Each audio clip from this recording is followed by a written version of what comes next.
Welcome, everybody, to Midday Magazine for this Tuesday, April 8th, 2025. Have your host, James, here, and it's time for Realty Radio with our friend David Farmbrough. We're going to dive into the real estate local industry right now and business and hang out with David for a little bit and get some information. David, how you been? I've been well. It's wonderful to be back with you, James. I look forward to this every month. It's something that it's a topic that I always appreciate learning more and more about because it's something that I think for me and a lot of people out there, this segment gives them an opportunity to learn more about this and get in depth in it, regardless if they're buying or selling a home now or in the future. It's good information for us to know economically, and it goes so far on that. And I also think that there's a part of this too that people look at morally and its industry and how that's handled. And it's something that we've been very fortunate here at WFHR. The businesses we've worked with, the realtors we've worked with, all have this same kind of agreement of how reputation businesses is and treating people fairly. And it's part of why I appreciate working with you, David. And this is something you take very seriously and that you wanted to focus on, and especially this month in particular when we're talking about fair housing. That's right, James. This is Fair Housing Month, and that's something which the Realtor organisation is very big on. It's something that they promote a lot, and they encourage every realtor to take part in and to promote. It means you have to be careful. It means you have to be conscious of where you might unintentionally be doing something that disadvantages someone because of their protected group or because of their identity. Right. And that, I think, leads us perfectly into this, David. What is, for those that may not be familiar, what is fair housing? What are we talking about specifically? Well, the fair housing movement really grew up because of some of the segregation practices of the 1950s and before.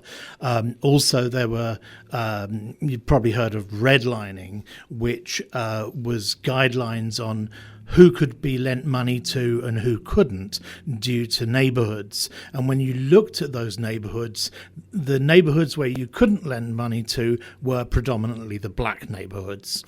So even though it may not have been, even though the lines weren't drawn with a little note saying this is the black neighbourhood, the effect was that it discriminated against people on the basis of colour.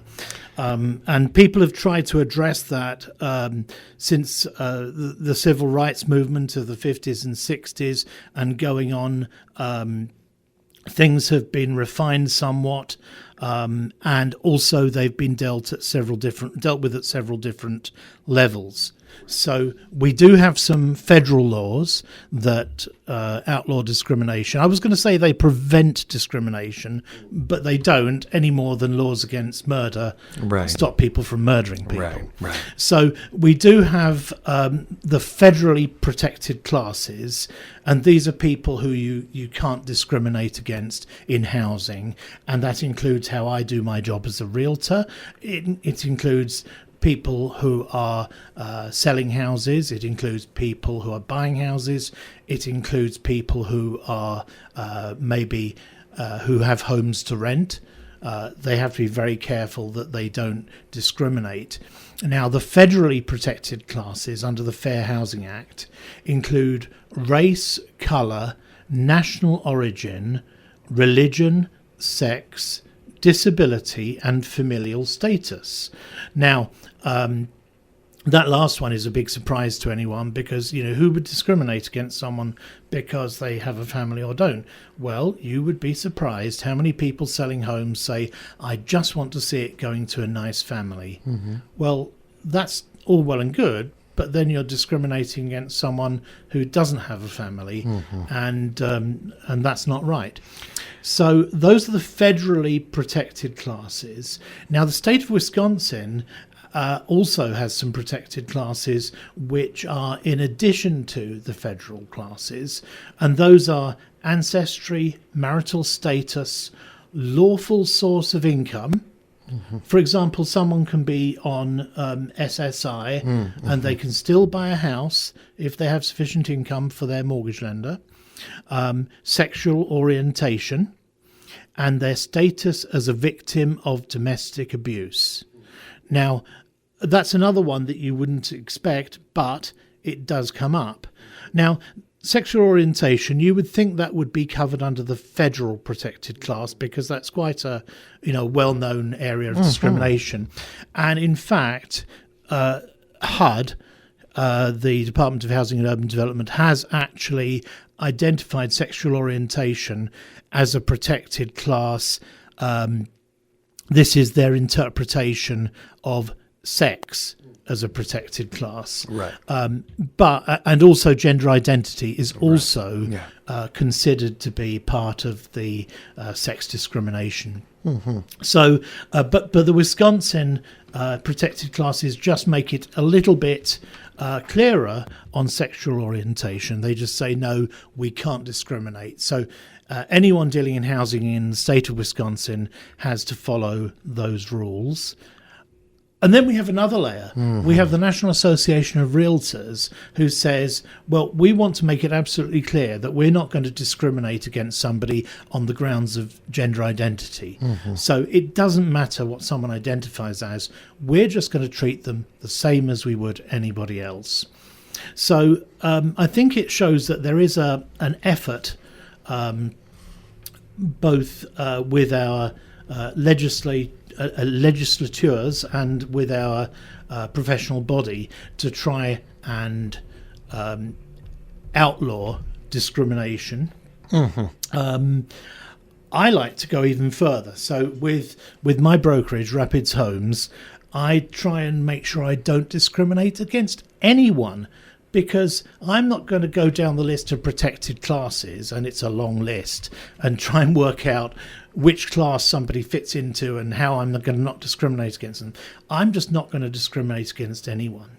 So it could be somebody living in poverty or financial hardship, and maybe the attitude I could take would be to say, oh, well, they probably can't afford a house. I'm going to hang up on them and I won't bother calling them back. But I don't do that.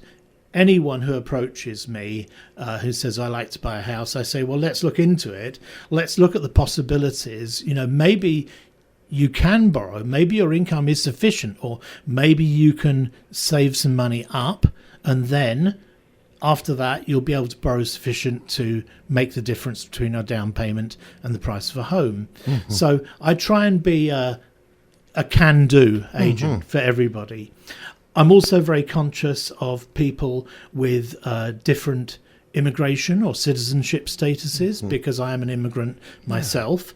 Only became a citizen 3 years ago, but I was living in Wisconsin Rapids for 13 years before that as a homeowner. So I was both a homeowner and a green card holder at the same time. I also don't want to discriminate against neurodivergent individuals, because there's so many people out here who just think and behave in a different way. And to me, this is something that's all part of our, all part of life's rich pageant. And I should, again, be doing my best to help those people on their path to home ownership. And there's all sorts of other little bits and pieces. And my task is to just say no discrimination against anybody. And David, I can't thank you enough and appreciate you and your fellow realtors out there and in this community that take this so seriously, that are approaching this so much. I've mentioned this before. It's no secret to our audience. This affects me and my family quite a bit. When we moved to this area, we're Chicago Bear fans, and people. No, I'm joking. But in all seriousness, obviously, my family was affected by this, and I've talked about it before on the air. And we are fortunate that we never ran into any discrimination or anything like that. That we were treated very well, whether it was because of race or creed or being from out of state or income. And there's another part of this to think of there with that part. I don't know if I'm wording this right or if I'm just using this terminology because of the subject matter, but it's a bit of a correcting of the market of what we're doing here with this and what we're trying to do for decades. There were classes of people that were not given the same rules as everybody else. And this actually backfired pretty badly on the people in those cities and those communities. I'm thinking about Chicago in particular, where they tried to segregate things quite a bit. And all it did was bring bring down all areas because a rising tide raises all boats. And to realtors out there, it's just smart business. The idea that you would say, you know what, I'm not going to work with these people. I'm not going to work with these people. Yes. I'm only going to sell for these people. You're limiting your market. I go back to the Ben & Jerry's argument all the time. Ben & Jerry's was the biggest ice cream in the world, and even they decided, you know what, there's a whole group of people we're not affecting. Let's go ahead and have vegan ice cream. Let's have non-dairy ice cream. And boom, they're even bigger. That's smart business. The idea of not selling homes or selling homes for people, that seems like the worst type of business model there is. Well, I think it is, and I don't think that people these days, maybe 50 years ago, but these days I don't think people so much consciously decide not to deal with a certain group of people. Now, I am very proud of my realtor friends and colleagues because they all make this effort to deal in fair housing and not to discriminate, but all of us do have unconscious biases that we put into things unknowingly, and I'm no exception. I grew up with a profoundly deaf sister, and we all the time we included her in our conversations and our jokes, and I'm the first person to say yes, I love disability awareness and inclusion. But I remember not so long ago I was standing in a store, and I spoke to her. There was a lady in front of me and I couldn't get through, and I said, "Excuse me," and the lady didn't turn around or move, and I was getting irritated. I said, "Excuse me," and then she still didn't move, and so I didn't shove her out of the way, but I pushed past in a way I wouldn't do normally. And then I noticed she was wearing hearing aids, and I thought, oh gosh, I really didn't mean to do that. So we have to be aware of the things that operate on our brains subconsciously. It's a really good point. I think everyone could relate to what you were saying right there. We've all had those moments. And there are other things as well. Like, you may be perfectly happy to deal with, say, the black family who come into your office and they say, well, we want to buy a house in this city, but are you going to say to them, you'll be much happier in this neighborhood? Right. And that's a practice called steering, which is outlawed, and the Wisconsin Realtors Association looks very unfavorably on that. We have to tell people, these are the houses, this is what they cost. This one's nearer to the lakes, this one's nearer to the city, and let people make their own decisions. Even if someone says to us, if they have a question like, is this a Christian neighborhood? We can't answer that. We just have to say, well, you have to do your own research on that. I can tell you about the house.